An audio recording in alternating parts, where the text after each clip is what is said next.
Joanne Rowling, who is popularly called JK Rowling, was born on the 31st of July, 1965 in Yate, Gloucestershire, to a science technician, enthralled, and a Rolls-Royce aircraft engineer, Peter James Rowling. 2 years after Rowling's birth, her youngest sister arrived, and her family moved to the village of Winterbourne. Rowling's parents were well off and were able to give her and her sister a very comfortable life. Her parents were also readers who inculcated in Rowling's the importance of books. Rowling was an early reader. She started reading at the age of 4 and was enthralled by the world of fantasy stories. As she advanced in age, she started to write her own fantasy stories, which she frequently read to her sister. However, Rowling's peaceful home was marred when her mother was diagnosed with multiple sclerosis. The skin condition put a strain on her mother's relationship with her father. Her parents started to get into bouts of argument, which resulted in them not being in speaking terms for several years. This made her home uncomfortable for Rowling and her sister. When she turned 9, Rowling moved into the church cottage in Gloucestershire village of Tushhill, close to Chepstow, Wales. In the calm of the church environment, Rowling started reading the works of the great author Jessica Mitford. Rowling began to read every book the author had written, and this shaped her writing ambition in life. Reading was a form of escape to Rowling. When she read, she forgot the way things were at home. She was growing into a very unhappy teenager, and reading was her only salve. Rowling attended the St. Michael's Primary School, a school founded by abolitionist William Wilberforce and education reformer Hannah More. She attended secondary school at Yate School and College, where her mother worked in the science department. Rowling was not known as a particularly exceptional student, but was considered good at English language and literature.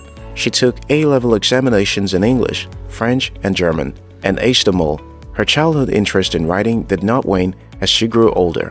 She continued to write short fantasy stories, reading them to her close friends and her sister. Rowling took the entrance exams for Oxford University, but was rejected. This became her first major rejection in life and left her broken. She was encouraged by her mother to opt for another university, which she did and was accepted into the University of Exeter. At the university, Rowling was remote and cold to her peers and did not take her studies too seriously. She paid more attention to the novels she read and the stories she wrote. When she graduated, she got married and also got divorced a few years after. 7 years after university, Rowling saw herself as a failure. Her marriage had failed, and she was jobless. She was very depressed to the point of contemplating suicide. She decided to turn her joblessness into an opportunity to write her story, Harry Potter. Upon the completion of the manuscript, Rowling started querying literary agents and publishers. All the agents and publishers rejected her manuscripts. This went on for 12 times. At some point, she was almost discouraged, but she willed herself not to give up. Rowling decided to try again, and this time around, she was successful.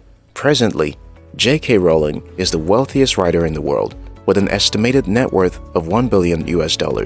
No one plans for rejection. This makes it all the more painful. Many times, human beings are wont to see the best in themselves. Rejection threatens this complacency and pushes them over the edge. But if handled well, rejection could also mark the beginning of growth and development. Ian Semple said, "Artistic rejection is like taking cold liver oil. They say it's good for you. You know they're right, but it can still be tough to swallow.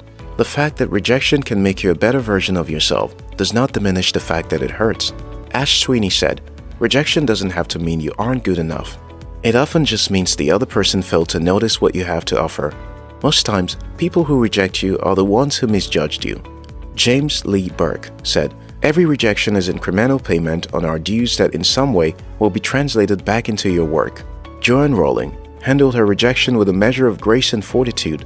This gave her the courage to keep trying, hence her success.